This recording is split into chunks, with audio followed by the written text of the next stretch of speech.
Kablam! Yo, yo, how you doing? I'm good. I'm good. How's the week been for you? It's been pretty busy, actually. Mm, It's been pretty eventful with lots of different things this week, which maybe I'll be able to talk about a little bit more next week. But yeah, I've had like video shoots. I've had like video people come in and film me, and I've had lots of meetings and things like that. So it's been an interesting juggling situation this week, but it's been lots of fun. But yeah, yeah, it's been busy, but that's good. yeah, How's your week yeah, been? yeah. Pretty good. Pretty good. Just working away at some stuff. Just creating a little program Yes, for lower back pain. So great. that's yeah, it's fun to like just piece together some of the stuff and think about the structure of it some Yeah, and what like over the years of doing this, like why actually works for people across the board. So yeah, um, yeah, and then yeah, it's a good little process. So yeah, I'll talk about it more when that's more of a thing, when it's more ready to go out there. But yeah, great. you're keeping us. You're doing a whole like watch this space thing as well. It's like, oh, talk about it more. Yeah, oh yeah, So absolutely. I know, and yeah, obviously I'm doing a little program as well, which has turned into quite a big program. But mm, again, I feel like over the weeks as I start to get it all together. I mean, it is pretty much all together, but I've got a few things that I want to redo now that I've got one of those Rode microphones that you're wearing. I feel like I need to redo a few things. So mm, yeah, and then I'll probably start talking about it as well. But similar sort of stuff, I think. yeah, yeah. You hear yourself back, you're like, oh, that could be so much Oh, I better. know, but also just hearing yourself as well. It's like getting used to the podcast and getting used to just hearing yourself talk the whole time it's a Mm, whole different level. And I think this last year, especially in the pandemic, where we had to do a lot more Zoom, we had to do a lot more filming and production and things like that. It's mhm. been weird. I'm more used to it now, hearing myself, but it has been pretty weird Yeah, listening back to myself and editing myself for hours and hours. No. yeah. You're like, I'm sick of myself. How do other people put up with me? I'm sick of my face, and no, Yeah. I don't want to hear myself anymore. Yeah, exactly. So, Yeah. yes, so I am a bit like, oh, I've got to do some more editing, but it Mm, is what it is. So it's all yeah. good. It's Yes. learning, isn't it? Exactly. All the time. Yeah, exactly. It's worth it. It's worth the process when you know what you're going to come out with at the end of it as well. You're like something that's Absolutely. going to help out a lot of people. So yeah, it's worth the effort. And what's really, really interesting about it as well is that it will change over time. And I think we spoke about this before. It's like you get the contents for the program ready, and then over time you start to think, no, I could have done that better. I could have said that better. I feel like that message could have been better there, or maybe I want to add that. So it's going to change over time. The program as it is now that I'm doing will change this time next year, and how I maybe market it and that kind of thing as well. So Mm. yeah, In the spirit of the podcast, it will evolve. it will absolutely evolve, as will I. So Yeah. yeah, it's kind of natural to know that my program will. And then just batting off what we were talking about last week on Evolve, it's like maybe I'll do a diastasis recti program as well. And Mm, that I think that would be really useful, because at first I was like, yeah. nah, but now I'm like, yeah, that might be quite useful actually. So Yeah. um, I'll do that at some point. Yeah. Yeah. 100%. It's like step at a time. Step at a time. Yeah, one step at a time. No, I can't think about that right now. There's too much to do. But Yeah. yes. Exactly. Yeah. Remind us who's Juju Kablam? Like, Ah, why is that your name? so, Juju Kablam. So it actually batted off your name, G Banger. And I think we had a conversation once where you were like, oh, we're talking about DJing and Mm. MCing and that kind of thing. And you were like, my MC name is G Banger. And at that point, I was like, well, I want a DJ name or an MC name. What can mine Yeah. be?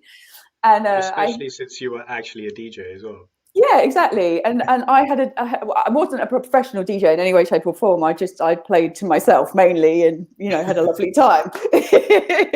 And I never knew what I was going to call myself then. I think I actually wanted to call myself Trinity, obviously. Like the Matrix style. Of course, yes. Yeah.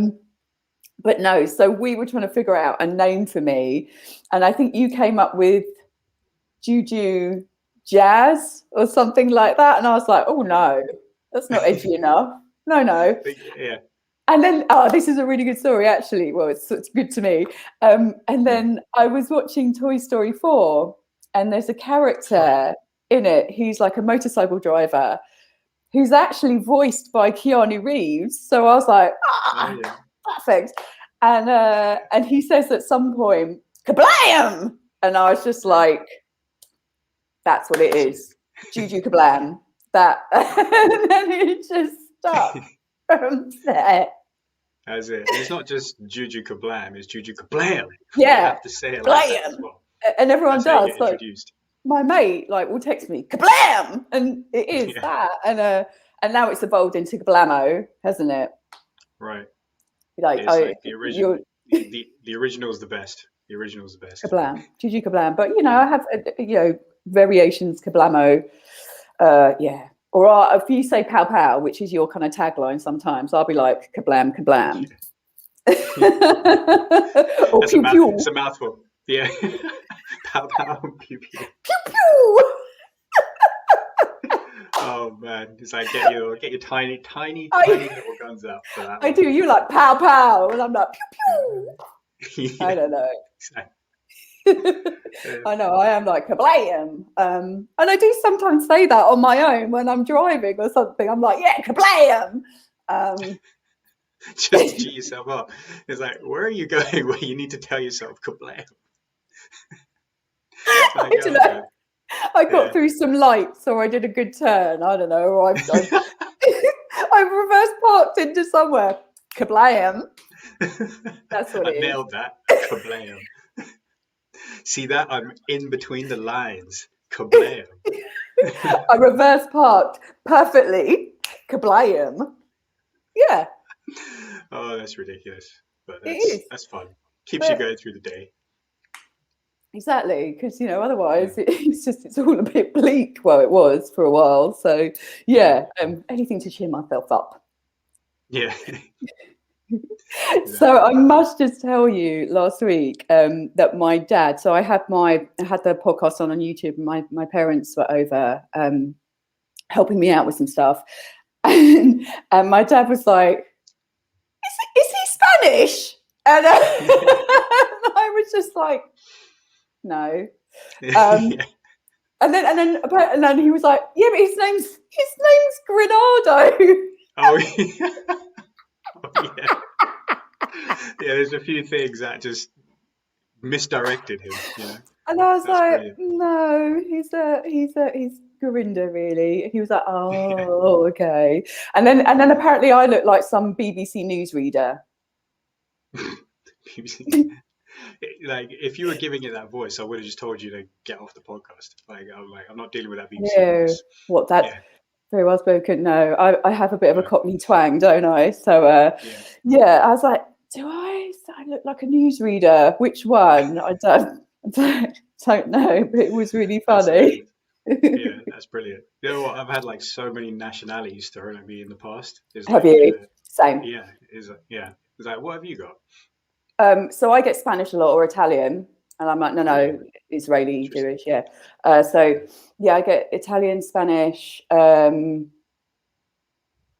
around, yeah, just maybe Mediterranean, which I suppose I sort of am. My dad's Israeli, but we've got kind of Eastern European heritage. But yes, I get a lot, different various. Yeah. Mainly that though, yeah. Yeah. Okay. What about Nice. you? Like, yeah. Well, wherever I travel, I try and pick up a little bit of the dialogue, for a bit of the language from there. Just simple things like, please, thank you as well. Like the locals love it when you just Yeah. trying to make an effort. But I'm decent at being able to pronounce words, so it's happened to me. So if I've ended up in Greece and I'm just like, Oh, I get that. Yeah, just yeah. yeah. So I just said something to them, and then they just stopped speaking to me in Greek, and then so people from there, like, they've thought, oh, you're Greek, right? I'm like, no, I'm so far from it. And then it's happened. Yeah, I've been to Spain, and just like people just assume I'm Yeah. Spanish, and then Italy as well, same thing. Yeah. Like It's happened the same. Brazilian, I've had that thrown at me. Yes, Um, yeah, all of that. Portuguese as well. Yeah. Yeah, I've just had all of those Maltese randomly. I've had as well. Maltese. Okay, yeah, yeah, Yeah. yeah. I That's think it's fun. just the dark hair, isn't it? People are like, Yeah, oh, you're Italian. It's like, no, it's good. At in, least it means in, you can blend in anywhere. English and Israeli. Yeah. Well, blend in anywhere. That would be good. So if you wanted to like become a spy, people Yeah. would people would people would notice. I'd be You'd be totally quite noticeable. convincing. I'd be Yeah. totally convincing as a spy, wouldn't I? Yeah. I wouldn't. Yeah. I'd be too worried. Yeah. You were like just have a shot the assassin, shot the guy who's trying to kill you. Kablam! I Blam. did my job. Kablam! I Yeah. would like to be a Jason Bourne type character, though. I have to say, I could do that job. I'd like that Yeah. training. Yeah, for sure. Yeah. Would you not? Yeah. I would. Oh well, yeah. I'd love that training, just without the mental torture bit. Yeah, That'd be good. obviously. But I'd Yeah. like that teamed with a bit of Matrix where, like, you know, you just insert a program and then into my brain and then I can fly stuff and do all that. So a bit of both together. Mm. Yeah. Exactly. But we know from our neuroscience reading that would just We never be do. possible, would it? Can't be possible That would, because you cannot that would, learn all your senses at once. mm, You remember yeah. that, right? Remember our That's conversation interesting. about how Trinity won't be able to fly that helicopter Yeah. because you have to have previous experience. You have to know all of your senses before you can then implement that new skill. Is that what we Yeah. came up with? Well, it's the sensory motor feedback loop, right? So Yes, that's it. just because you've got like um, you've got expert level knowledge downloaded into your brain doesn't mean you Yeah, actually know how to use it, because you actually have to go out into the real world and be able to apply it. apply it and put that motor output into effect. And yeah, so you just can't do that. So like in Matrix, where Trinity just gets the thing downloaded into her brain, the program to fly the The helicopter, helicopter. she wouldn't be able to do it, just like that. She'd actually have to practice. Have So to have the yeah, motor it's skill, interesting. yeah, absolutely. But also the visual skill as well to navigate just where you are in space as well. So yeah, it is learning all your senses within that particular skill. You'd have to almost create that neuroplasticity, right? Sorry, a bit lispy, but yeah, you'd have to create that neuroplasticity. There you go. Yeah. Why are you lispy? Why am I lispy? Let's get Let's down to it, just get because it you're out there. Let's talk about it. yeah, because Let's. you don't have a lisp. Like, well, what's producing it? So I have got Invisalign retainers braces at the moment, and the reason that I've got them is I was inspired by James Nestor's book Breath. Hmm. And James, I can highly recommend reading this book. Like I think I plowed through it in a day just because I was on a bit of a roll. It's a really well written book. He writes beautifully. He's a journalist as well, so he's weaved a bit of his own story within the actual book, and it's his journey into how to breathe better, how to breathe well, and he gets assessed and he looks at his health, and it's all about basically techniques to help you breathe better. So for him, one of the key things is nose breathing. And he actually, for a good chunk of time, taped his mouth day and night and walked around, During the day.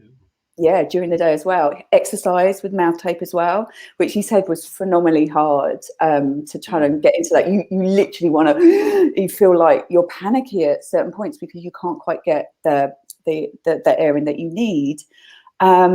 But one of the really interesting things that he was talking about is jaw anatomy and teeth and jaw health, and how in this day and age in Western society, there is a tendency for our jaws to cave in a little bit because of the nature of our diet.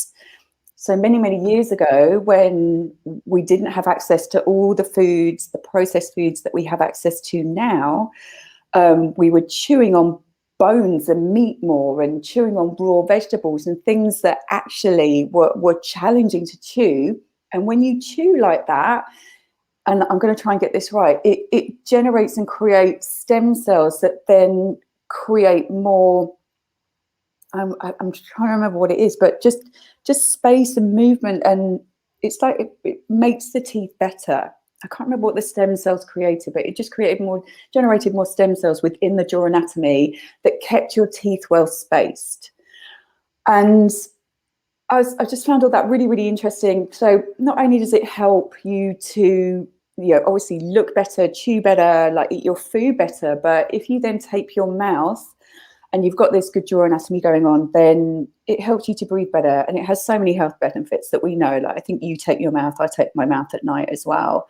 And just the very nature of breathing through the nose and not through the mouth it's the air is cleaned and filtered before it goes down into your lungs. So obviously within the nose we have lots of different things going on, but we have essentially hair that holds all the bacteria, and so we filter that air that's going down into our lungs, and it is just a more functional way of breathing. Maybe I won't go into it too much because it'd be good to have a full-on conversation about that. But one of the reasons, or one of the things that James actually talks about, is that you can get like wire placed at the back of your teeth to keep your jaw spaced. And he's like, and that's a great thing to do. But I was like, okay, I've had a couple of knocks in martial arts, like wrestling with my teeth, and they've kind of not been knocked back. And I feel like my jaw's caving in. So maybe I need to initially start with aligning my teeth and getting them spaced better. And then I'll get that wire that you put behind the teeth to keep my teeth well spaced. So it stops my jaw caving in. It promotes good anatomy and better breathing and everything like that. So yeah, the aligners are great, but it does feel like I'm wearing gum shields, top and bottom, 24/7. And yeah, it does make me a little bit lispy at times. And when I first put a new retainer in, I get really sometimes my S's whistle. And when I was teaching my mat work classes, obviously on Zoom, you're speaking for a really long time, and there's an amazing amount of words in the vocabulary when you're teaching Pilates that begin with S or have S in them, like spine, and even though it's not S, center and knees and ankles. And I was like, oh my God. And one of my mates does my class, and she knows that I've got these retainers. She's got them as well. And I was just like chuckling away to myself teaching in Zoom, like, which is a bizarre concept anyway, because you're just teaching to yourself. And I could hear my S's whistling, and I was like, I wonder if Laura's laughing, because I was like, spine and knees. And so yeah, I apologise if I'm a bit lispy, but I put new retainers in today, and each retainer does a slightly different area of your mouth. So yeah, so sorry, super serious, sorry. Yeah. That's great. It's like there's method to the madness, right? It's like, why is she sounding lispy all of a sudden? It's like, oh, Yeah, for this reason. yeah. So It's that's just like, why. so I told, essentially it's just creating like basically if the jaw is too retracted or if it's too small, you're just yeah, going to close the airway. And absolutely. a lot of people are suffering with a retracted jaw, a small Mm-hmm. jaw, crowded, as a result, got crowded teeth. Teeth crowding. And so um, you just can't breathe as well because literally, if you actually wanted to observe the anatomy, it would just basically literally physically pushes back against the windpipe or just that where you're supposed to breathe through, and you just don't have enough space. So whereas Absolutely. you start working on creating that space again, which is very possible. People think you can't change the shape of your jaw, You but you absolutely actually can. can. We You talk can. about this, don't we, with the film Yeah. and stuff. If you want to, explain what that is, Yeah. that's a really useful thing to do as well. Yeah, exactly. So, like, you're creating that, basically improving the anatomy of your jaw, just kind of like how you're improving, your posture or your muscles by doing certain work to get stronger, to get more, get more movement in your body, all those different kinds of things. You can do the Yeah, same thing with your jaw because it's made of the same structures, bones and muscles and tendons and ligaments, and absolutely. yeah, and then that the phalim, for example, is like just that Turkish hard gum, and because we don't chew as much as we ever used to anymore, because we got so many soft foods, and it's like when I really think about it as well, because I have a shake a day, I essentially have 2 meals a day. So it's like if I have a shake a day, and then the other meal is actually solid food, Mhm. it's like I'm probably chewing for 20 to 45 minutes, depending on how relaxed I am about my eating. And what it is as And well, right? It yeah, depends what you're yeah, eating as well. yeah, exactly. And when we compare that to like just even just not even that long ago, we don't have to go back to hunter gatherer days, but it's like it could be a couple hundred years, like before we started having such wide access to food. It was like 4 or 5 hours a day you'd be chewing for, yeah, Yeah, which is wild. You just like put something in your mouth and chew it, or to actually chew down your food because it was a bit chewier. So like yeah, in our modern world, okay, it's great. It's better that we're able to get good access to food, but the flip side of that is we're losing something which has has a great impact on our ability to function. And so big yeah, part of it is breathing, and that's a big reason why you'd want to do it, yeah, because especially people who suffer from sleep apnea, a lot of the times it's just um, because of that anatomy of the face and the jaw. So if you're able to adjust that, improve that, then breathing starts to improve, and your sleep quality will naturally improve as well. And the whole thing about absolutely. taping your mouth shut is because it forces you to actually use your nose rather than use your mouth. And it sounds like a wild idea, but the nose is an organ. It's like it's similar to other things in the body in the sense that if you don't use it, you lose it. It's like use it or lose it kind of principle. So like Patrick McEwen, who does the Oxygen Vantage, like massive authority on this over the last 20 plus years, Yeah, like just trying to really get people to breathe through the nose first and foremost, because we talked last week about functional movement, and then this relates to that as well as like what is the baseline that you want to see, and you want to be able to see that people can breathe through their nose yeah, efficiently, effectively, without resistance, without restriction. And so by um, by forcing yourself to breathe through your nose, you actually get better at breathing through your nose. It's just like if I do this exercise, I'm going to get better at this exercise, or I'm going to build yeah, some more. So it's the same thing with the nose. So again, all related to being able to oxygenate your body properly, being able to take in more air without actually having to do more for it. So it's not like you have to breathe more for it. I mean, that in itself has some other compounding effects which you don't want to happen. If you're breathing more all the time, you're actually not getting as much oxygen as you think you are. So, which is wild paradox, but essentially you're doing all this work so you can breathe better, you have better cardiovascular or cardiorespiratory fitness, you have a better ability to oxygenate your cells, so you're mentally more alert and physically more capable of pushing your body. yeah, absolutely. When you tape your mouth, do you tape your mouth every night? No, I'm lucky. I don't need to. Like when I started doing it, there were a couple of nights I was like, I really feel the benefit. I Yeah, was like, I just felt. I woke up in the morning, I was like, I'm taking in like a big breath of air. yeah, That's right. what it felt like. Yeah, But then I stopped noticing a benefit after that. So it was essentially the only time I want to do it is if I feel like if I know I'm not going to get enough sleep, and if I know I'm feeling a little bit either stressed, or I feel like my body's going to yeah, be run down, or I'm going to come down with something, then I'll tape it shut, because that's when you're more likely to start breathing through your mouth to yeah. make up for the potential that your nose isn't going to do the job. So that's the only time I'll do it, and thankfully, there's rarely. It's I funny that don't you have say to that. basically, but Yeah.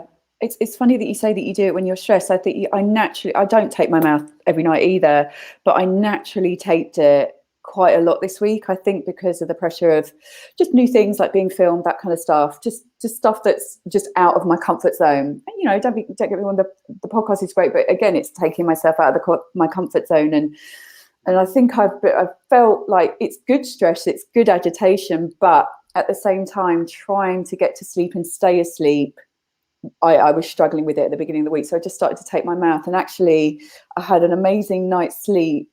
What was it, Wednesday to Thursday? And I take my mouth, and it was like, wow, that was much needed. And sometimes I don't feel the need to do it, but I think this week was definitely a must for Yeah. the taping, and that helps. Yeah, great. Yeah, you get to that level where you just need to use it once in a while, Yeah. as opposed to having to do it all the time. Yeah. And you know what? I miss the philim, the mastic gum that you can chew, which is essentially like chewing how we would many years ago, bones, whatever. You can't really chew them with the Invisalign because it will just get stuck. And Mm. so I'm missing that amount of chewing. Do you still do it? Do you still chew the mastic gum?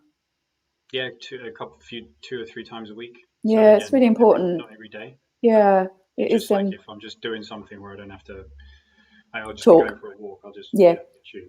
Yeah, yeah, like that. Yeah. exactly. I'm gonna get Yeah. a swole jaw. That's the Yeah, me aim. too. Pa out here. Yeah, Me too. Like over the time, you'll see my teeth change, and then one day yeah. there'll be no, People could there'll be be no. asking you, it's like, Chew, What's you've been taking happened? steads. But yeah, yeah, for my Yeah, jaw. Yeah.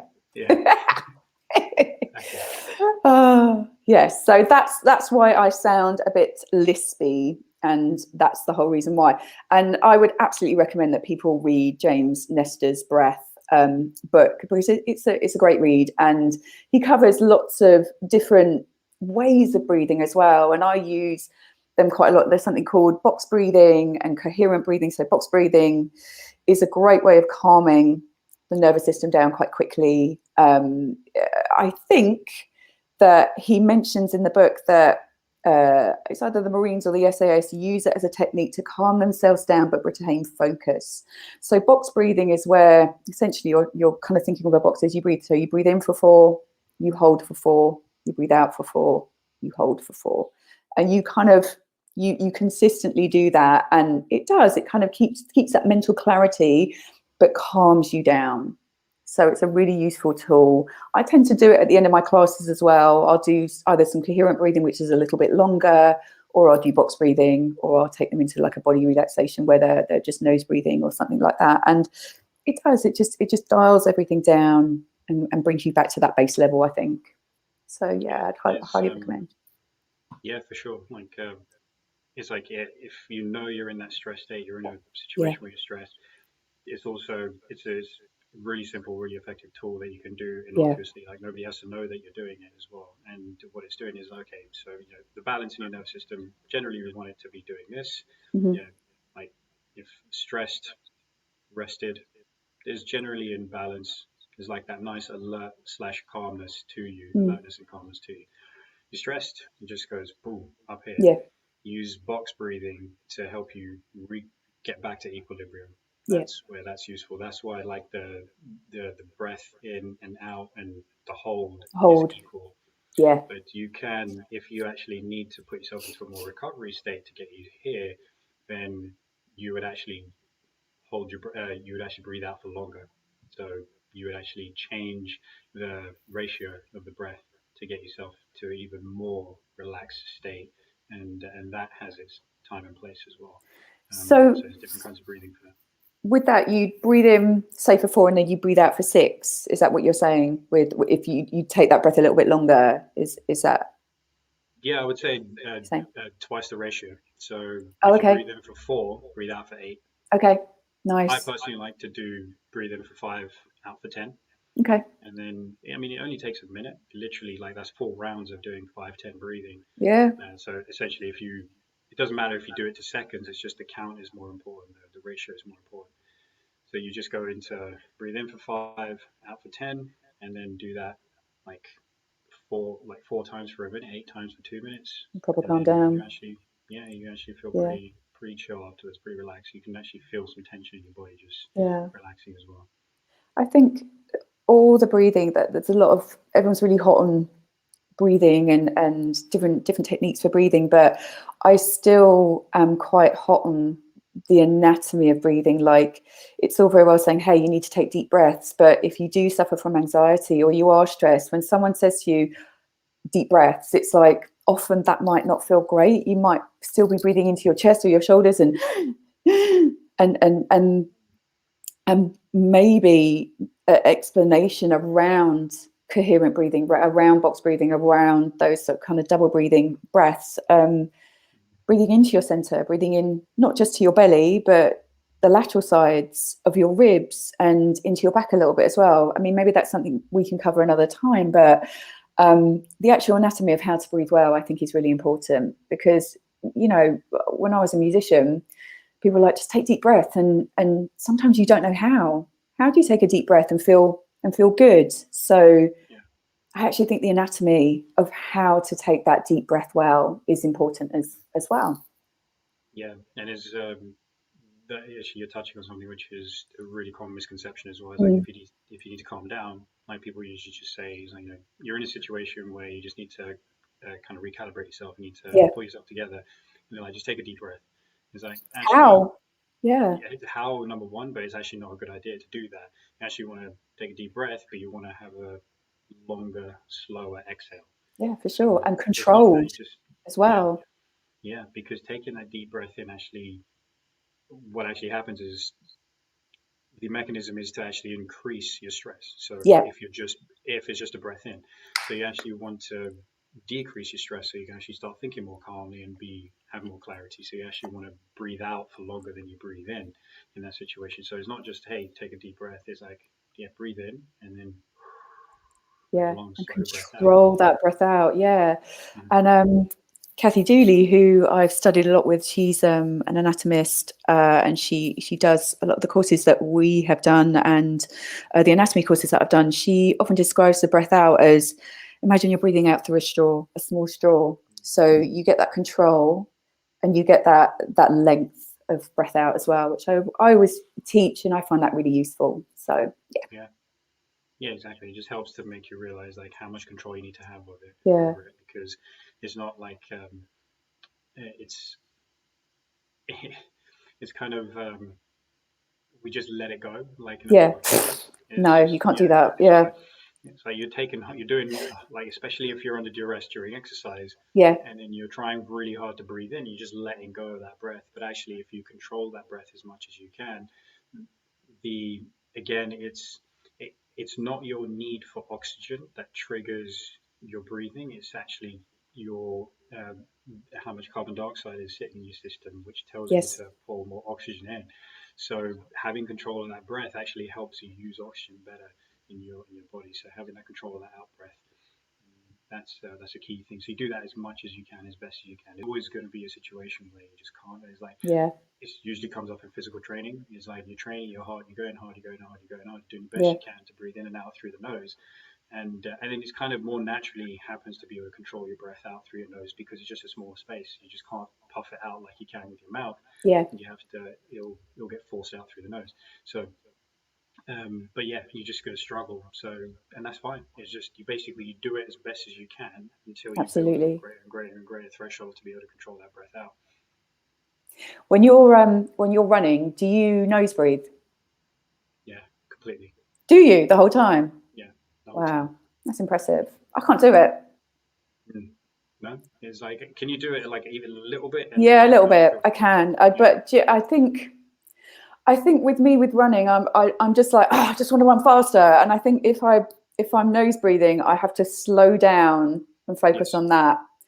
Mm. And I think, and this is maybe something that we can come on to. It's like I just need to get it done, you know. And so I'm less able to think about nose breathing, and maybe it's something that I need to when I've got a bit more time. But I need to get that run done, so I can't think about that. But Yeah. yeah, I have to slow down Mm. when I think about the nose breathing and running.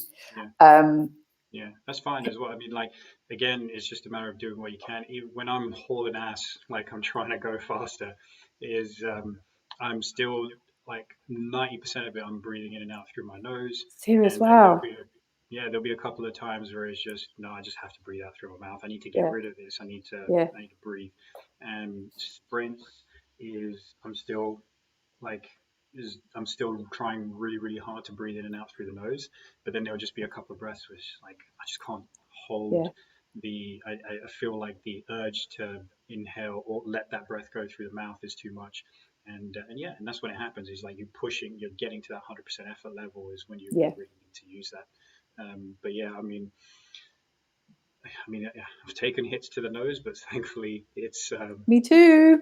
relatively intact, I guess. I mean, like the fact that it's probably the size of a strawberry probably helps me. Is like a giant organic strawberry grown in the height of summer.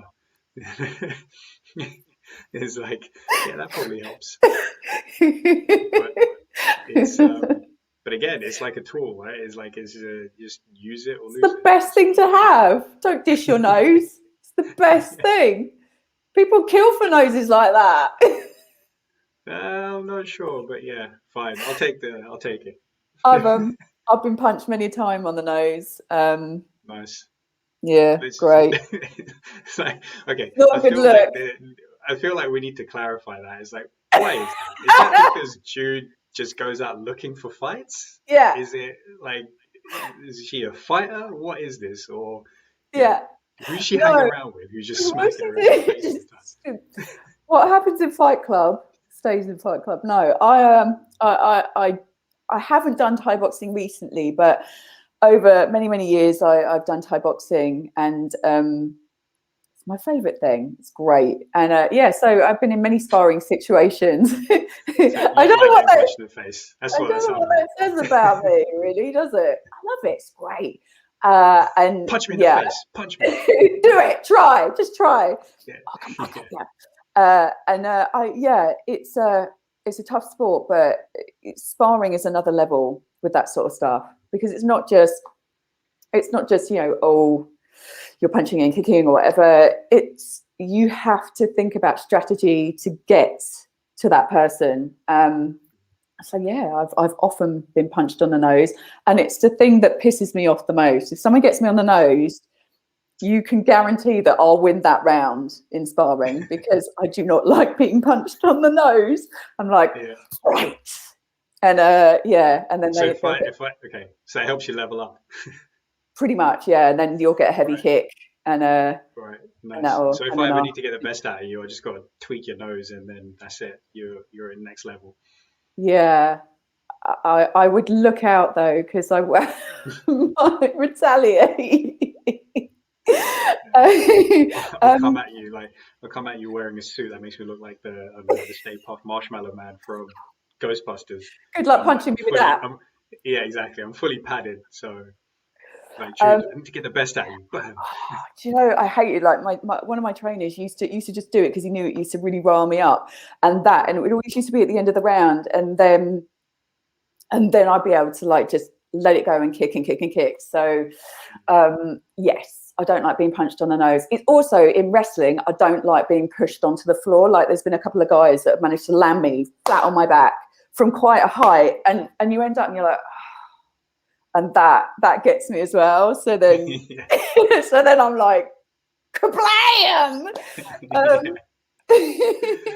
Juju Kablam comes out. yeah. Yeah. So yes, that's why I've been punched in the nose, and I do feel like I have got a bit of a break on my nose. And yeah, I get, injuries from martial arts as a woman. They're not great. Do you remember I told you that I had the beginnings of a bit of cauliflower ear? Yeah. That's gone down, thankfully. It's not a good look for a girl, really. Nah, No, just no. it's like It's, I don't know. There's a subsect of guys out there who just be intimidated by that. Like, oh, she could kick my ass. No, thank you. Not going there. no, I was mortified when I was like, oh no, what's that? Could feel like this lump in my ear, and then slowly it went down. But I just, like, I was worried about it, so I bought the head thing for when we go back to Oh yeah. wrestling. So I've got the Yeah. underpants for my head for when we go back.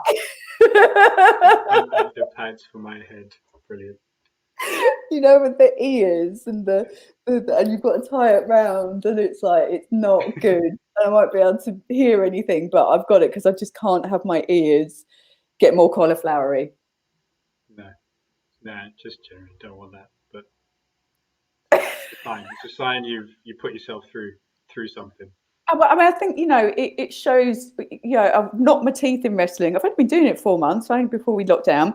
I managed to knock one of my teeth back, twist the other, get a bit of cauliflower ear, I mean, it does kind of show you that my motto is go hard or go home. And I think I lived up to that, didn't I? Yeah. At the end of the training sessions, everybody's like completely battered after 2 hours of hard warm up and then doing some hard wrestling as well. Yeah. And then you're like, Sylvia, can we do some more burpees? Yeah. I'm like, Can where we the do some fuck did that circuits? come from? I'm What literally did you like, do that for? I'm like, circuits. Everyone just literally looks at me and wants to kill Yeah, me, don't they? And I'm yeah, like, exactly. what? Let's do them. And even Sylvia's like, not today. We've worked hard enough. And I'm like, no, No, man. come on. He gets Wait, excited, man. He's like, somebody comes up with that. He's like, oh, sick. Let's go he then. did such a good one once where we all had to be in planks. And he was like, who's going to win? It was like a competition. I don't think you were there. But Mm. a few, like Sam was there, and I think Chad was there. And he literally made us hold different planks, like, you know, the ones where you had to put your hands on your shoulder. You're in full plank, so you've got your legs out straight, you're on Mm. your hands, and then you have to like tap one shoulder with one hand, then tap the other shoulder with the other hand, lift one leg Yeah. up, lift the other leg up, and then we had to come down onto our elbows, come back up and do it all again. And he literally, like, Mm. honestly, I swear it was for about 6 minutes, and at the end it was me, Mel, and another guy, I can't remember his name. And I couldn't do it. I couldn't hold it any longer. So Mel won. But Yeah. yeah, Sylvia, if you're listening, can we do that again when we go back? Let's do it. All the Yeah. push-up things that we did, like, you know, when we all have to count down, and that was fun. I miss it so much.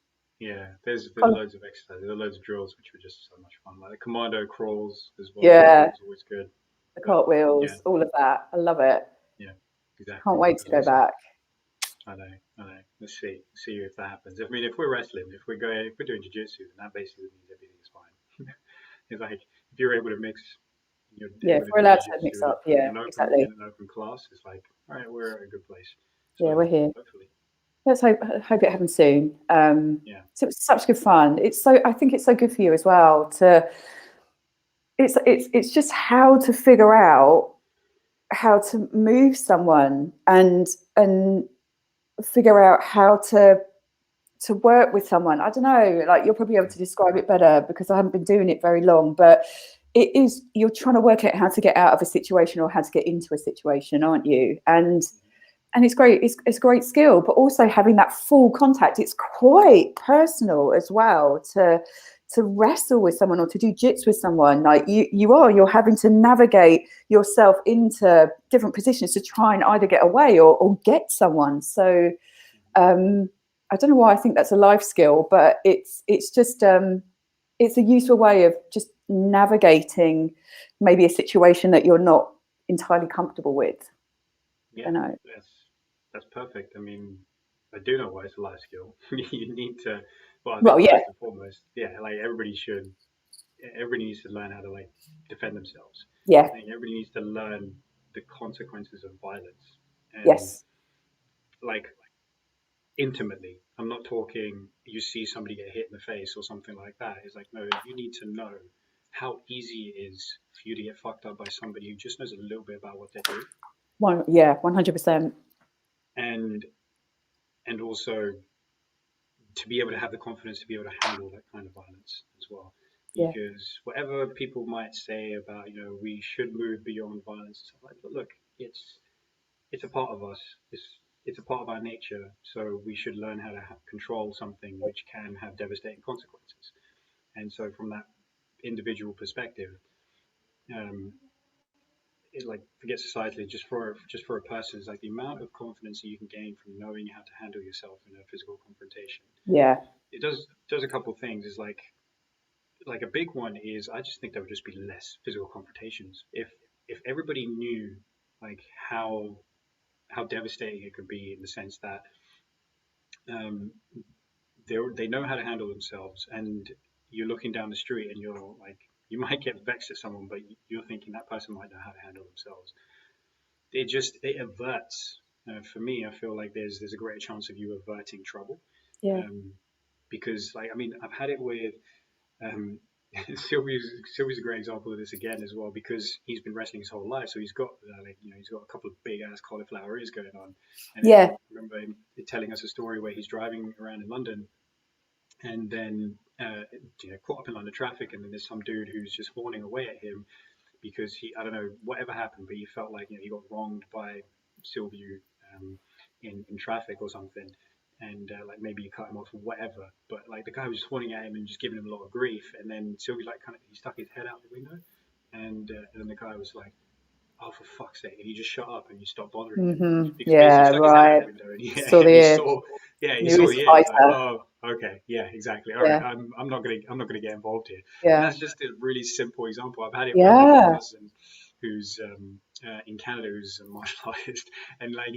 there's a story of him like out with his buddies, and then just some dude's like just getting drunk. He doesn't know who he is, but he's just calling him out for a fight. He's like, "Get over here, man! Like I want to Mm. fuck you up or something." And then his buddy was just obviously he wanted no part of it, but a buddy of his like at some point the guy who just kept pushing for it, and then his buddy just shouted to him, he's like, "Hey Rick, don't forget to stretch." And then and then the guy who was starting the fight was like, "Wait, what?" And then so he started doing some like stretches and stuff like that, just getting himself geared up, and obviously looked like he knew what he was doing. Damn The guy was like, straight. I don't want to I'm fight you, out. man. And he just gets out.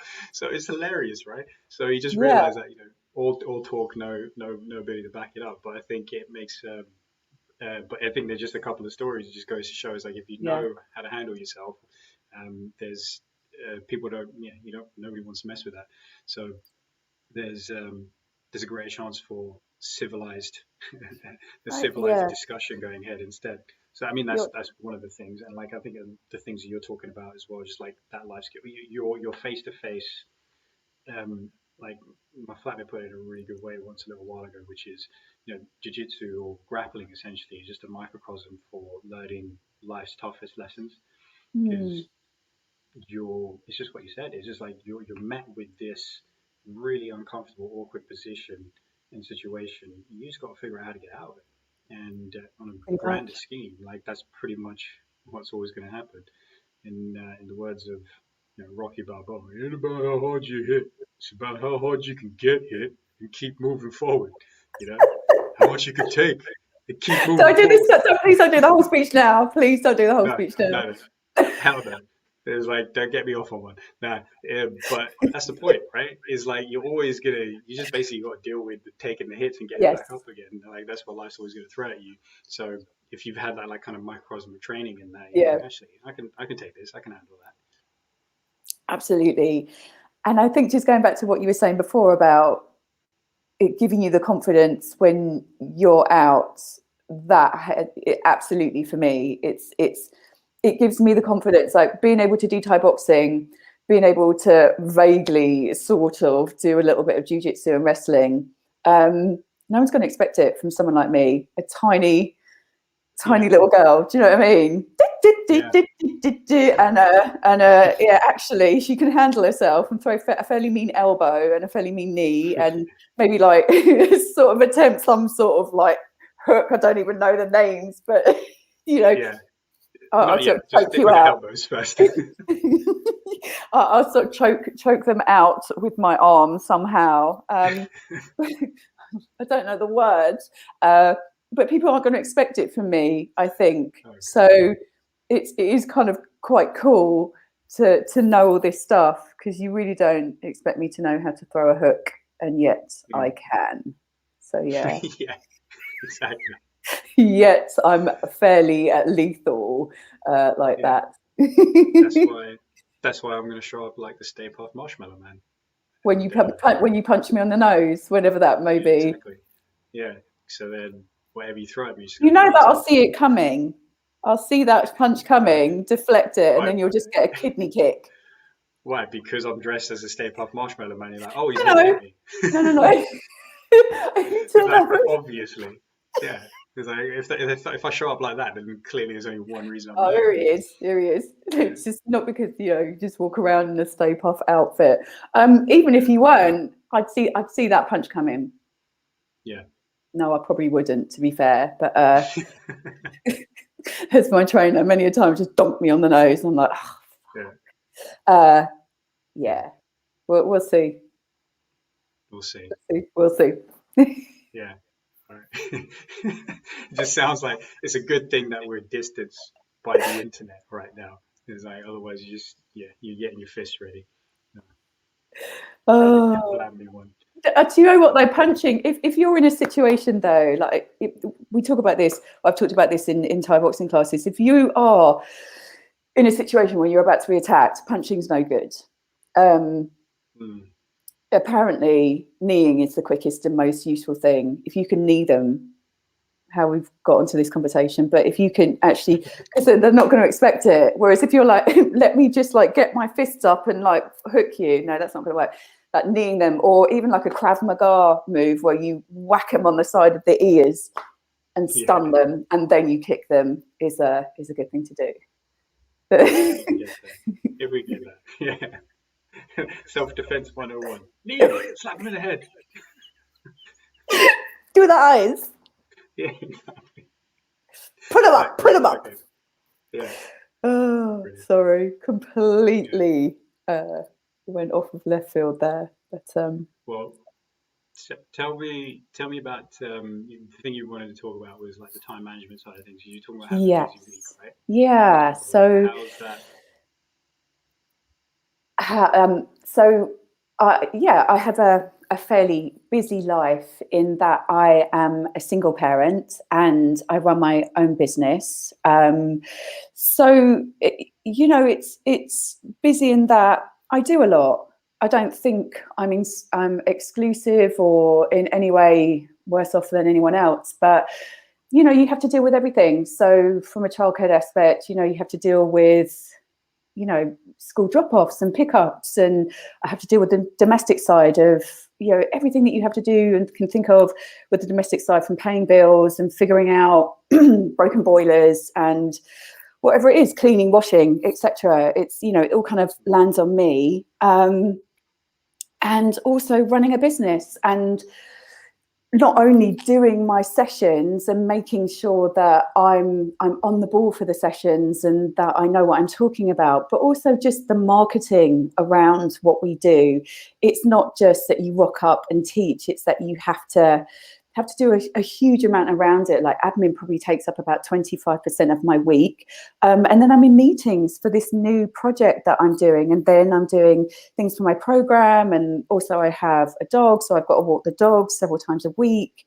It is busy. And I read a post yesterday on Instagram that someone posted on their stories about it's like, well, why are you so busy? What is it that you do? And it's not just that, it's the mental load that you have going on in your head. So just to kind of give you a really quick example, like this is a thought process. Some days it's like, right, you have to get up, you have to feed everyone, you have to make sure that the school uniform's ready, then you have to make sure that everyone is ready and out the door, and then you've got to get back, and then should you ring your parents, and then Joe, hang on a minute, I've got to pay a bill, but then what about my tax? I have to do my tax, and then I've got to remember to think about diastasis recti. And do you know what I mean? It's like the constant thought process of everything that I have to remember. Is like, oh my god, have I paid for the school dinners, and what we're going to eat tonight, and oh, I've got to make that from scratch, and it is just that constant thought process of what I need to do on an hourly, daily basis. And it's that consistently thinking of things and everything that you have to do, and it can be exhausting. And Lisa Feldman Barron, and you're going to have to help me out here, G, with where I'm going to go with this, but she talks about body budgets. And body budget is basically at a base level. Yes, sorry, she's a neuroscientist. Psychologist. Yes, and she's written an amazing couple of books called How Emotions Are Made, Secret Life of the Brain, which is where this information comes from, but also 7.5 Lessons About the Brain, which is what I'm reading at the moment. And she talks about body budget, and basically it is like our base level of the energy we need to be a human being. It's like, how much energy do we need to function? And I think she refers to it as something called allostasis. And every single living thing on our planet has allostasis. It's like, what do I need to function? So for a lion, it would be that it needs to sleep, recreate, procreate, and then find food. So find, things to eat. So for us, it's obviously we're a little bit more complicated, but it's like, how much energy do we need? What do we need to function well? So for me, and because I have a fairly busy life, it's like I need a lot of energy, and I need tools to help me conserve my energy and create energy. So I have to be very, very careful how much energy I expend and how much energy I think I'm going to expend. So again, Lisa Feldman Brown talks about the brain is like a predicting machine, and the brain's constantly, whether you're thinking about it or not, trying to predict how much energy you're going to need for certain things. So for me, it's like, I guess I'm quite conscious about it. Like, I'll look at my week and I'm like, right, I've got this, and this, but my mate has asked me to do a 10-mile run on a Friday. And then I'm like, I'll have had X amount of sessions. Would have had to do this and this and this with my son. Am I going to have essentially the body budget to do that 10-mile run? But then also, am I going to have the ability and the cognitive function to be able to function to teach after that 10-mile run? Am I going to be present enough with my child if I use that energy there to then be present and listen to his emotional needs and meet his physical needs and everything? So it's like I'm constantly juggling and weighing up how much energy I have and how much energy I have for certain things, because it may sound really lame, but I have to have enough energy to work. I have to have enough energy to work and make money. I have to have enough energy to look after my child. So those are my top priorities. So other things kind of fall by the wayside, but I know that they're important. Like, when we are allowed out, going out and things like that, it's like that possibly wouldn't be as big a priority to me as staying in and resting and resting properly, i.e. not looking at my phone, and I don't know, doing some breathing or doing what's called a yoga nidra, which is pretty much a relaxation, or doing some form of meditation, which for me would be going for a walk with my dog in the fields, in the woodland, and not taking anything with me. So it's about navigating ways to conserve my energy, but to also build energy. For example, getting really, really high quality sleep. So nose breathing, mouth taping, but also that bedtime routine, and getting into a really, really strict bedtime routine, which I don't really come out of. So it may come across as a little bit boring, but it's just how I manage to navigate my life at the moment, because it's so busy. And it's things like nutrition as well. It's like I'm very, very careful with my nutrition. I don't eat a lot of processed food. I hydrate. I don't drink any alcohol whatsoever. And when you have so much juggling up in the air and you're trying to constantly keep everything going, all these like very basic things have to be present the whole time. Yeah, absolutely. It's not. There's a lot of things you said that we could start picking apart, but Yeah. on the most recent thing is like it's not boring. There's No, like I know. I think at the end of the, sometimes people think it is, because I don't yeah, drink and I go to sleep at 10:30 every night. But it's like, that's the only way that I can handle my life. Otherwise, you're not going to get, or my son's not going to get, the best part of me, or my clients. I might get something wrong, or I might teach something badly, and that can't happen. So yeah. So it's like, I mean, boring to the extent of like you're basically making decisions on what's more important to you, right? yeah, It's like what's actually relevant for your day-to-day life, and you're like, alcohol doesn't fit into that. Cool, no way. it's gone. Other people are like, yeah, this is boring, but for you is like, I think it's a bit more. I think it's actually pretty exciting to be present for my son and do Yeah, a job that I love. So yeah, I'd rather do that well, right? So um, yeah, in the sense of like, I mean, if people want to look at it as being boring, fine, but it's generally in the what you consider the mundane stuff is where you're going to be able to make the most change to be able to live a healthful and yeah, fulfilling life, right? Because I mean, I'm pretty certain it's like if you're not healthy, I don't know how your life can be fulfilled. I So agree. your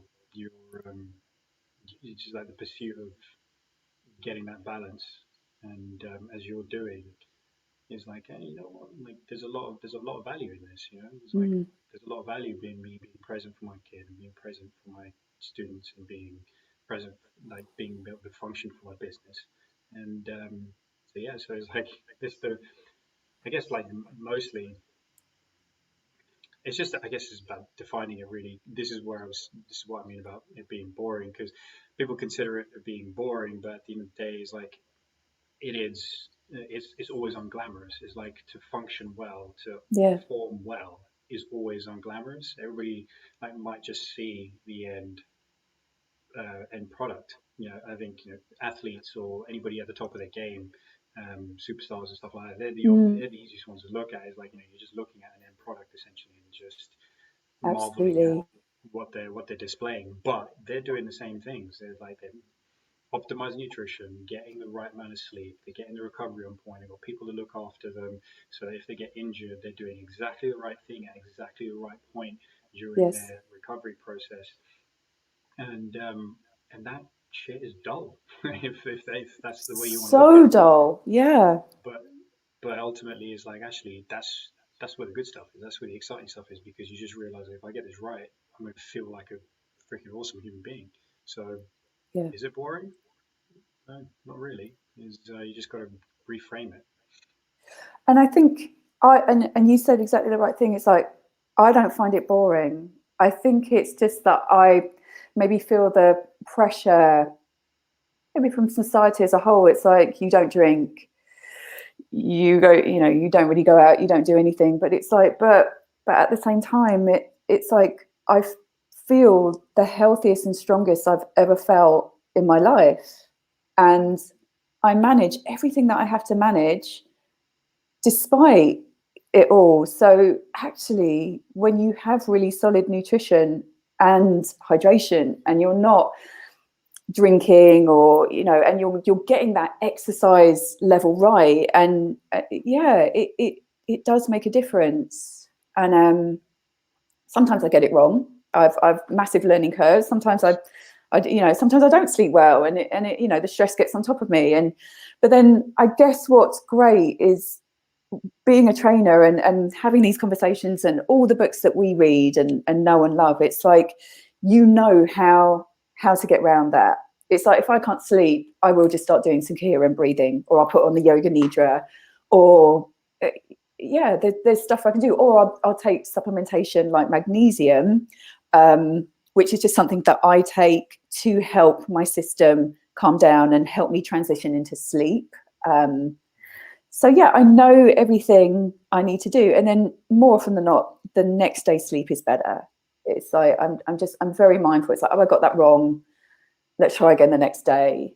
No one's perfect, and it's a learning curve every single time. Yeah, completely. Yeah. Yeah, you're just iterating on yourself every time. It's like, oh, something didn't go quite go right. Let me figure that out. Cool, Mm, better the next time. Then mm, something different might not go right, but you're higher up the curve. You know, yeah. you're doing better each time. Yeah. So it's yeah, it's no bad thing. At the end of the day, it's just the way things are. If we're too wrapped up in being perfect and everything, as I once was, I just realized like by being that way, it's like I'm not getting anything done. Like, I'm not getting anything useful done. It's just not helping me out. It's like, oh shit, okay, this needs to be perfect. All In right, what great. When you say what needs to be perfect, what were you thinking? What, just your nutrition, or what had to be perfect? Yeah, it could be anything. Just like it could be, you know, my system for training clients, or it could be my nutrition. It could be my training. Um, it could be my sleep routines. It could be just something as simple as how I'm interacting with people. Hmm. It's, it's like it needs to be the perfect interaction, or it needs to be the perfect sleep, or it needs to be the perfect nutrition. So I could make plans to get the perfect nutrition. It's like, okay, I'm going to eat this, this, and this on this given day. This is this many calories, and I know within my limits for the particular goal that I have, and I'm going to do that. And if it's like, if one little thing just like kind of deviates off that, then it's basically all or nothing. It just doesn't work. It How just did that make you feel if you deviated? it would. Would I it mean, piss you off, like or just would it just throw everything out and you're like, oh fuck it, that's it now, or what would happen? yeah, pretty much. Yeah, it would just be like, you're fucking useless. Why can't you do this? And then because of that, like self-derogatory Mm, type feeling of just like hyper self-critical, it's just wouldn't do anything. And it's just like that just doesn't make any sense. So training wise was okay, cool. I'm going to do this on this day. I'm going to do this on this day. I'm going to do this on this day. And again, if it doesn't happen, it's like, all right, well, that's not going to happen now. So forget about it. It's oh, so just the whole training program for the week would go out, you're just like that, bosh, yeah, done. yeah. Oh Or right. just or it'll just be like, oh, maybe that's not correct. So I need to. This isn't the right training program, so I need Hmm. to adapt it. And it was just like that constant thing of thinking it was just if it's not perfect, it's wrong. Hmm. And so just constantly going through that loop, and you just realize no, it's not perfect because it's never going to be. So all you keep doing is just iterating towards that. And so when I started finally just giving myself a break on that kind of thing, Mm. just yeah, everything just got better. I just had a much more um, better understanding of um, how to improve my life essentially.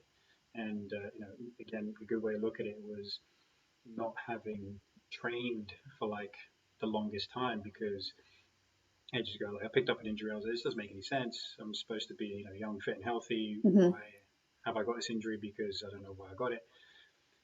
And then I just stopped and I just did Mm. nothing for ages. But there's a Right. lot of value in that because what I did there was, all right, I'm going to go back to basics and I'm going to try and understand my body. I'm going to try to understand the human body, and I'm going to take those lessons. I'm going to apply it to myself. And so then when I finally decided I'm going to actually start doing some training again, um, I was trying to put something together which was just trying to be too perfect.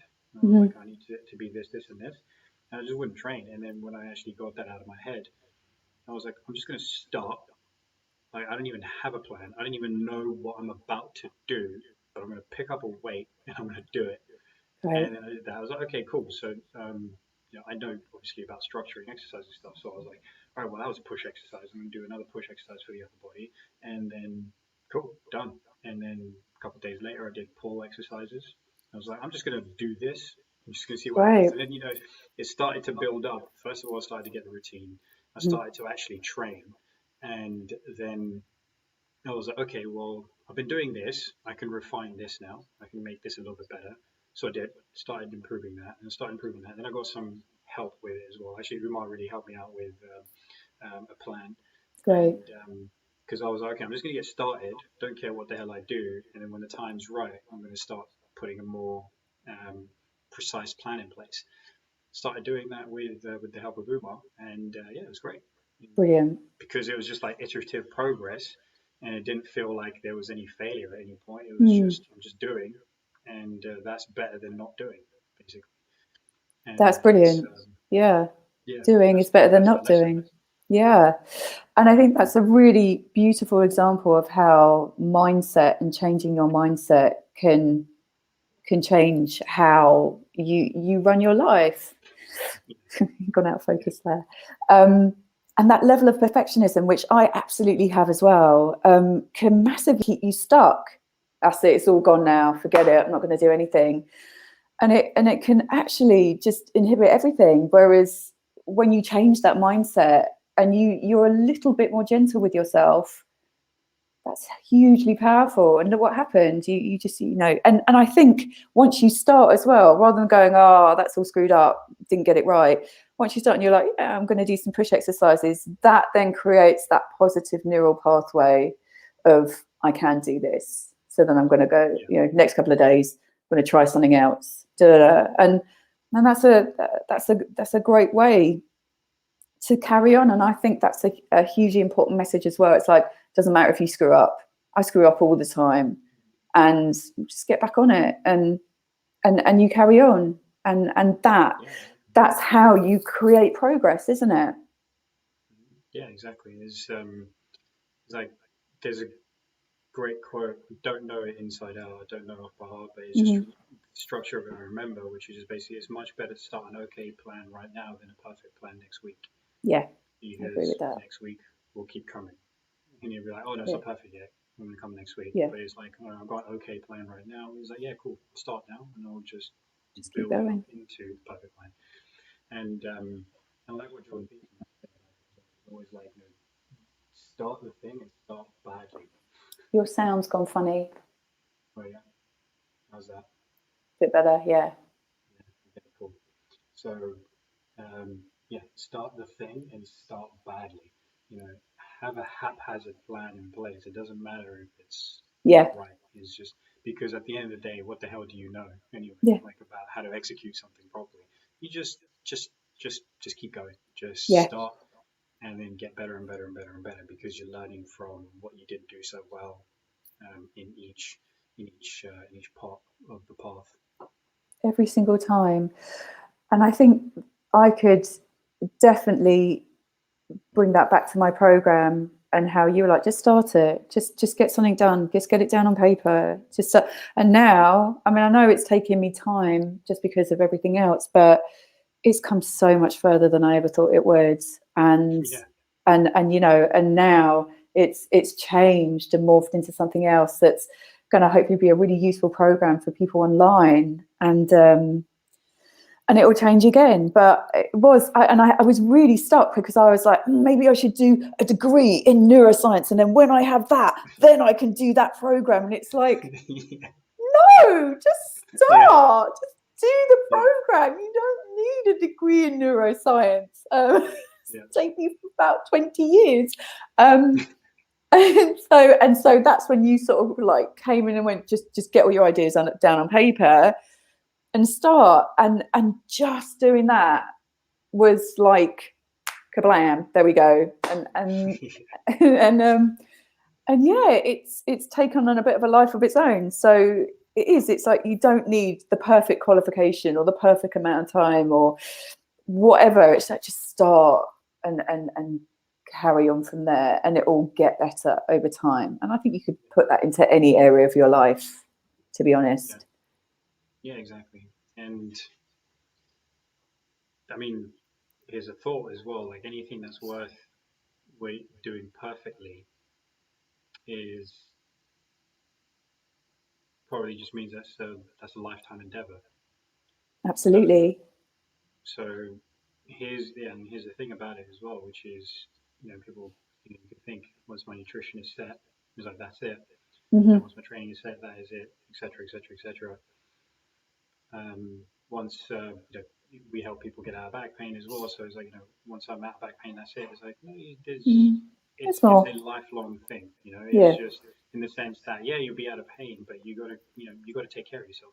yeah, That's got to carry on. The things you've learned, those basic movement strategies that you've learned to help yourself get out of that pain, you're going to have to keep applying it to some degree as throughout your life because absolutely. otherwise you're just going to move backwards. And then with nutrition as well, it's like I mean I coach it to people. I'm messing around with mine all the time. Same. Is what all right? What can I do here? If I'm bored of something, like just same thing over and over. Okay, well, how can I replace that? What's a Mm. different thing? So I basically create different. Essentially, I've got like several different ways I can eat during the course of a day, Yeah, and that keeps things interesting. If I need it to be, otherwise, stick with the routine. I like the yeah, routine. So absolutely. yeah, and yeah, and it's just things change over time as well in the sense of what you prioritize and what you value. So if you if you're trying to make one thing perfect, then you might get halfway through that journey and just kind of walk out somewhere It's else. not going to And work. again, yeah, again, that's okay as well. It's not like you're supposed to stay like completely steady. You will have different things come up, and you just adapt to it, or you just different interests that show up, or different curiosities, or um, you just change your goal. You have a different goal Yeah, after a little bit of time. So that's always going to require adaptation as opposed to something being perfect. yeah, I absolutely agree with that. And as you were talking, it made me think about something else. Like, you know how sometimes people say, when I'm this, everything's going to be cool. Like when I've lost all the weight, things will be better. When I move house, things are going to be better. When, you know, it could be anything, couldn't it? When I've finished my course, everything's going to be better. It's like, not necessarily. I think you've just got to start things now and have it messy and exactly as it is now. It's not perfect.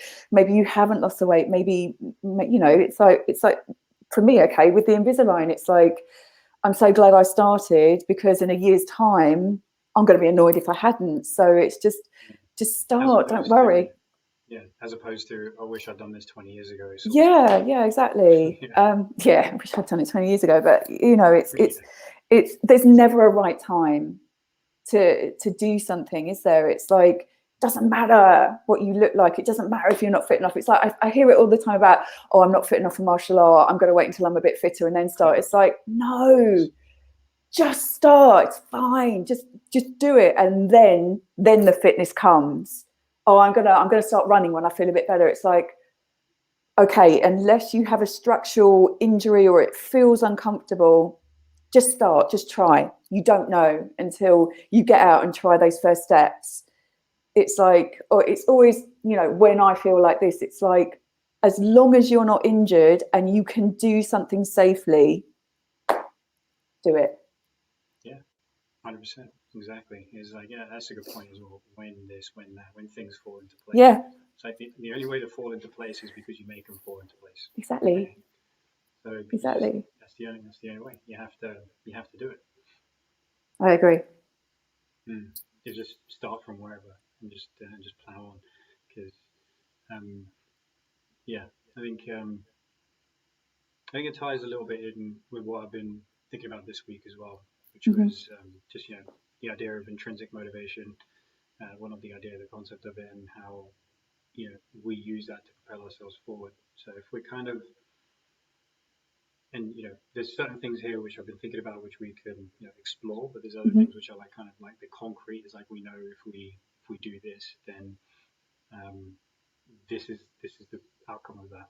Hmm. Because a lot of times we're just like we're making goals based on what we think we want as opposed to what we know we want, like what we feel we want, and we can be making goals based around um, what it looks like society tells us is the right thing to do for us.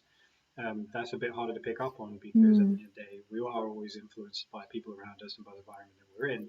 But how much of that influence do we actually make our own? And so it is something that becomes an intrinsic thing. Right. Um, so there's a lot of I'll do this because you know. So it just basically ties into the extrinsic motivation. So intrinsic motivation is like the drive that comes from within. Hmm. Extrinsic motivation is like you have a drive which is coming from without. So it's just like if it's for example, if it's weight loss, you might decide that I need to lose like the number on the scale is the external thing that you're aiming for, right? Right. And and then we can talk about pros and cons of either having intrinsic motivation or extrinsic motivation. But the idea essentially is if we have a drive that comes from within, that's going to be a lot more powerful. It's going to keep us on the route to our goal much more effectively than if the goal that we have is extrinsic Extrinsic. Yep. and Agree. more externally driven. And I mean, we can see that happen when if we go back to the weight loss goal, and you're looking at the weighing number on the scales, and you're thinking, okay, I would throw in some random numbers. I weigh 70 kilos, but I'd rather weigh 65. Okay, so when you want to drop 5 kilos, you start going down that route. But the thing about weight loss is, like most journeys, it's not quite linear, right? Absolutely. That you will drop some weight, but sometimes it will come up, and then you will start dropping again and go down that route. There's just a little bit of that up and down that goes on in there. And if it's purely externally driven, i.e., you're just looking at the number on the scale, and you hit that day where the number goes up, um, you're just gonna be like, "Oh, I failed. That's it. It's Yeah. over." Right? Whereas if the drive is more internal in that, okay, there is some weight to lose, but what's it's not just about the number on the scale. There's something else there, right? Mm. Is because that can be driven by like the external stuff, and we're talking about like society having an influence on the way you think about how much you should weigh, how you should look as a certain individual. But then where is that actually coming from within you? Like, Right. what's the driver for you? It's like the number on the scale might be a driver, but how do we turn that inwards and say, okay, but that number on the scale means what to you? It's like, okay, it means that I'm fitter, I'm healthier, I'm able to. For some people, is like I'm able to have more energy. I can do more with my day. I have less mental stress about the state of my health and whether I'm going to be in good shape in 5 years from now and 10 years from now. And do I need medications because right now I'm overweight and I need to bring that under control. And and so the more you create those drivers, and it's like, okay, how does that make you feel? Because you can lose that weight and it doesn't make you feel any different. In No. that you can you've done it and it was just an arduous process. The calorie restriction was horrific. The exercise you were doing were just pushing, overtraining you, and it's just problems galore. Mm. Um, whereas having that more of an intrinsic drive is going to be something that allows you to stick to the journey because it's not just about the number on the scale. There's a hell of a lot more going behind that, and so you create a greater drive around your goals. So it's almost like wherever obstacles come up my way, I'm going to plow through them, and then it's like when you get there, this is important as well as like when we're Mm. talking about when this, when that. It's like when you get there, you're not just like, oh, I've got it now. It's because it's come from internal, and you know the feeling that is attached to it. You know the motivation that is attached to it. You're able to just keep going. It's like Yeah, it's really good. it won't just be like, yeah, okay, when I get there, things will be great. It's like, yeah, I've got here, things are great, but that um, I know that this is bigger than just getting here, Yeah. and then you just keep pushing forward. So there's when we're setting goals, I think a lot of the time it can be done wrong, and we need to come back to how to do it well. And that comes into like first and foremost is just what's driving you, what's intrinsically driving you, Yeah. what's the reason for it. Um, don't give that surface don't give that surface answer. It's got to be about more than that. It's got to be about um, where it's coming from a deeper level, like kind of in your soul, so that you will make it happen. Whereas the other flip side of it is, if it's purely extrinsic, like you kind of get there and you're like, oh, I got here now, but it's not as great as I Mm. thought it would be. Now what? You know, yeah, because it wasn't coming from within. So Yeah. like now what? And then you do it again and you're like, oh, it feels the same. It's like again, it doesn't feel that great. Yeah. So yeah, it's just That's like internalize it as much as you can, and then you're going to get something. You're going to achieve something way far greater than the goal itself. absolutely. I think that's hugely important. The intrinsic reward system, if you like. And I hope this ties in with what, when you were speaking, it kind of made me think about how we practice gratitude. And if you're constantly looking at that extrinsic reward and you're constantly focusing on that endpoint and not the process of getting there and almost rewarding that internal process at each point, then when you get to that end goal, yeah, you might appreciate it for a little bit, but it'll be like, now what next? Yeah, Or it won't feel that great. It's why a lot of people, they get to a point, they get a good job and they're like, oh, great, now what? Or they do lose the weight and it's like, now what? And I think to keep you focused and keep those intrinsic uh, points on track is that ability to practice gratitude. And mm. basically practicing gratitude is just maybe once a week writing down things, maybe in terms of your goal, maybe just in terms of your life, things that you are grateful for, people that you are grateful for, because that creates positivity, but it also keeps us in the present moment and keeps us within that internal intrinsic system, right? We're not focusing on something that isn't tangible, that is in the future, that we haven't got hold of yet. It's bringing us back into the present moment. So I think hopefully what you were saying, thinking about gratitude and rewarding that process of, you know, if you do practice gratitude, it's like, I ate really well today. I'm on track, rather than my scales say that I'm 69 kilos. I ate really, really well. I was solid with my nutrition and I managed 3 runs this week. Or, you know, or I'm grateful for my trainer because they said something to me that was really important and it made me think about it. So it's just internalizing that process and rewarding those little steps, and not making it extrinsic. If you're like, I don't know, I'm going to be able to fit into clothes better, and the scale says this, then I don't know, it kind of takes it away. Whereas if you do practice this here and now, I think that can keep you more appreciative of how much you've achieved, and keeps you in check as well. So I hope that ties in with what you're saying, that gratitude is a really important thing to practice, even if it's one tiny little thing. I'm grateful for the fact that I stuck with my diet this week, or whatever it is. In terms of back pain, I mean, when you were talking as well, I was thinking more like in terms of pain, and how recovering from pain and healing from things like back pain isn't linear. And you do have flare-ups and ups and downs. And if you looked at someone's recovery, it's like it's literally up and down on a graph. And some days are good, some days are bad. And sometimes there's no rhyme or reason. But if we can just, I don't know, bring it back to that intrinsic reward system and practice a bit of gratitude, go, okay, yeah, my back still hurts, but I was able to get down on the floor and move a bit better today. Or I slept better and it felt better within my system. Yeah, I think that's really important. If you're just focusing on that, when am I going to get out of pain, or when am I going to lose weight, it's not going to be a great feeling when you get there, I think. Yeah, it's like I think with with um, with pain is that there's a lot more.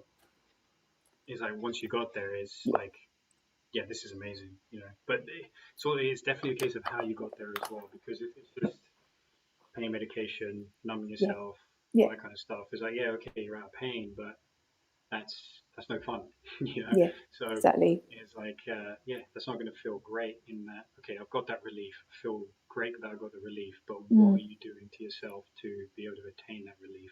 yes. And that is, you know, long term is damaging. It's not going to be effective for you. Whereas Really not. actually, you're working on the thing that is underlying all of that, and you're doing exactly what you said there as well. You're appreciating that you are actually moving better. You can get up and down off the floor better than you ever have done before, since you had the pain, and because oftentimes as well, better movement precedes reduction in pain. Yes. So, so you're like, if you're completely fixated on the pain has gone, the pain has gone, it's like you're going to miss out on everything else Yeah. getting better, and which will lead to getting out of pain. So, um, so yeah, you got to have that bigger picture, and showing that gratitude is a huge part of that intrinsic process as well. Massively. Because you know, now we're wired for more negative information making its way in to our Mm, psyche than for positive information. And you know, like some estimates put it at the ratio of 9 to 1. Like, you know, we'll absorb 9 bits of negative information for every 1 bit of positive. So you have to do what you right. can to um, redress that balance. You have to make it more of an active process, and gratitude is excellent at that. And especially if you're suffering from pain, by showing gratitude for your body, like that's an important part. Is Yeah. I would say for me, this is what I ask clients to do, just like actually show gratitude for your body, Yeah. Really good idea. because yeah, because you hate it. You're like, it's in pain. Yeah. I'm going Angry through with it. It it. sucks. Yeah. You're angry with it. Yeah, angry, frustrated. You know, think about how that sits in your body. Does that make it feel any better? No, it doesn't. Not really. So if you actually show some appreciation for the fact that it's doing exactly what it's supposed to be doing in this moment, um, and and appreciating whatever way you can, that helps anxiety as well. So when you're Mm, lowering your anxiety, you're lowering your sensitivity to pain as well, and realizing that okay, there's more optimism. When you're more optimistic, you're able to handle pain better as well. absolutely. So because it's not just a physical thing, it's a mental thing, and it's a subjective thing. So you're introducing a subjective protocol here, and that's helping you improve your improve your pain symptoms. And because you build optimism and you lower anxiety, it makes it easier for you to you feel more drive to Yeah, do the exercises you need to do to get you out of pain. And then so it creates that positive feedback loop. And so the more you do it, the better things become. So absolutely, gratitude is a massively important part of not just a process to get a result, but just part of life. Is just to get the most out of absolutely. it. And everything you just said, I mean, all of that, if we track that back to what I was talking about with energy levels, it's like all of that's going to help your body budget and conserve your energy levels. Like if Yes. you're less anxious, less stress, you're going to have more body budget to do the things that you need to do. And then you're going to feel less pain. And then if you feel less pain, you're going to have more energy. So it's like this really nice circle of good. So yeah, Yeah. that's what we want people to have really. Yeah. Exactly. Just realize that just there is a way out of it. A Sure. lot of people feel resigned to it. They can feel like, all right, well, I'm getting older. I guess this is part of getting older. This is it. No, it doesn't And have to be it. this is it. Yeah, not at all. It's like Absolutely. yeah, you're not made to just hold on to pain. You're made to No. work your way through it.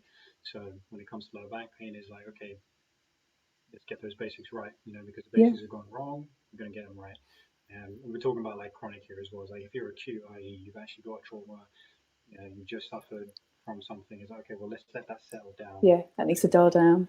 Yeah. yeah, and then let that physically repair. But usually within 3 to 6 months of that, you're ready to really take on some rehab protocols. Um, and so, yeah, it's like look at the bigger picture. Is like there's so many things you can do to help you improve the symptoms and help you improve your quality of life so that you're Yeah. not just getting rid of the pain, you're actually staying away from it as well. Is you're doing what you can to make sure it doesn't come back, and note on it coming back. Like at some point, It you will. will get you will Yeah. get some sort of flare up. But the thing is, it's going to be like so much more manageable It's for going to be you manageable. Yeah. by having these tools. And at the end of the day, thinking that your life is going to be pain free is it just doesn't happen. It's non-existent. That's, It'll be yeah, very some very difficult realistic. to Yeah. yeah, because And you're always going to experience it on some level. So it's just a matter of knowing what you can do for it, about it, and then yeah, it's safe in the knowledge that you have the tools to be able to deal with it, and you're going to feel good. absolutely. And as a back pain sufferer myself, I know that there are moments where my back will flare up for no reason other than, I might be overstressed, anxious, or I haven't slept well. And because my back, I have a condition, I know that it is, I just have to manage it. Along with everything else, I have to manage that condition. And Mm. everything that we've just spoken about, that's what you have to do. You have to, have your base level of exercises that you always return to when you are in a flare up, and know that because you know how to manage that back pain, it will go. Generally, if there is inflammation there, it is going to go with gentle movement, and do keep moving. And even if it's tiny little movements, keeping moving when with most back conditions is key than lying in bed and not doing anything or taking painkillers. Like as someone that has a fairly gnarly back condition, I can absolutely say hand on heart that just keep moving, even if it's gently, tiny, 5 minutes or a small walk, anything that you can will definitely help.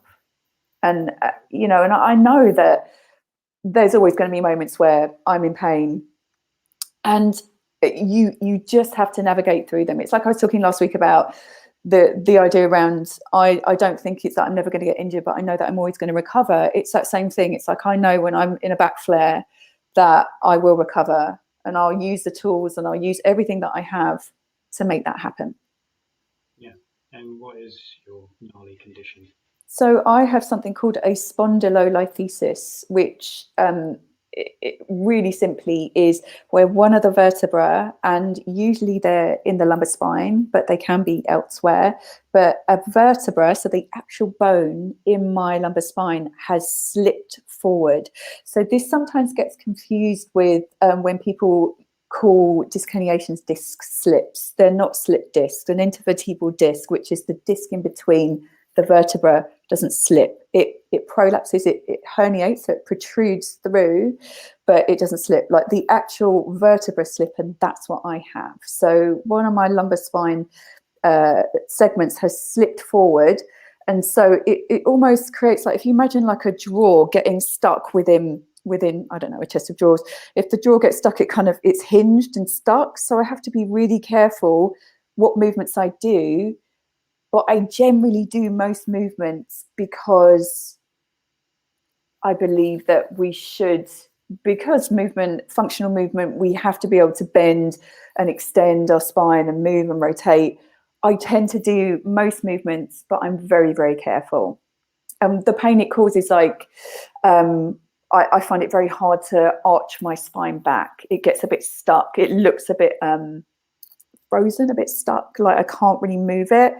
And yeah, it can just feel very stiff and achy around that area. And it just almost it changes my posture ever so slightly. I don't look like I've got a normal posture in that I haven't got much of a curve in my lumbar spine. It almost looks like that area is fused, but there is mobility there, and I do a lot of work around it, but I also know when not to push it. So there'll be certain exercises in class that I won't do, or I'll just say to my guys, you guys can probably do this more. I'm not going to do this today. So it is just working around the area, and most of the time it's fine. And I can do things like jiu-jitsu and Thai boxing, and I don't have any problems. But I know when to be careful and sit back and rest and take it down a notch, if you like.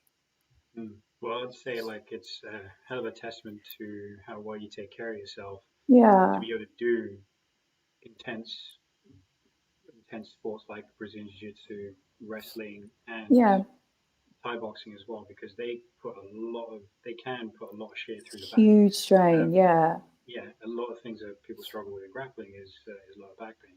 It's Mm, just the amount of flexion extension the back can go through. So the fact that you're even absolutely. doing that is a massive testament to the quality of work that you've done to take care of yourself. Because there'll be so many people who are like, I've got spondylosis,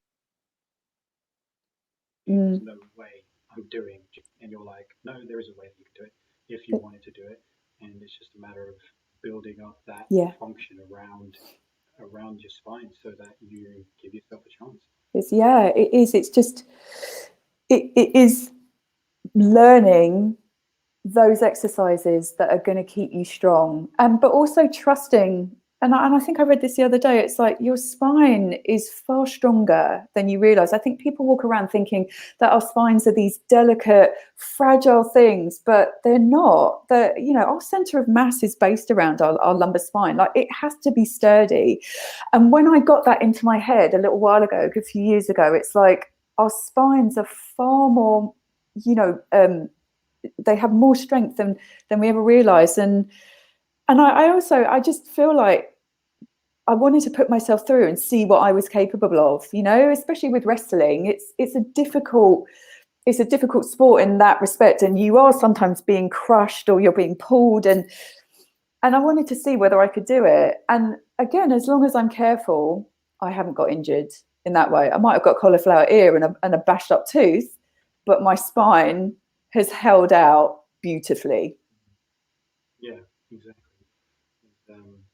Yeah, your spine is a lot stronger. People think crumbling, they feel like they're broken, feel like you're beyond repair. You're No, not. none of No that is way. true. You're, yeah, your With the structure right is obviously rehab. designed to be really. Yeah. You're strong. Yeah. With the right rehab program, you can absolutely make it a lot stronger. Yeah. Absolutely. Exactly. All right. Yeah, it's a good place to leave it today. Yeah, Finish off in a good discussion about just get your drive in place, make it come from within, and just know that there's always a way out of your lower back discomfort. definitely. Yeah, good stuff. Great. Nice one, Juju. It was Cool. good chatting with you today. Yeah, And definitely. for everybody listening, please tell us what you think of the episode. Go on Apple Podcasts and leave a 5-star rating or review if you're so inclined, if you're enjoying the content, because that helps us get the word out there about the show. And follow the show on Instagram at Evolve Achieve Thrive. Send us a message, tell us what you think. If you need help with any of these issues, if you're ready to start doing something about your lower back pain and you want to get out of the hell that it produces, then send us a message. We're here to help. This is our wheelhouse. This is what we do, and we'll be happy to hear from you. And please subscribe to the show, drop us a line, and we look forward to spreading some more content for you next week.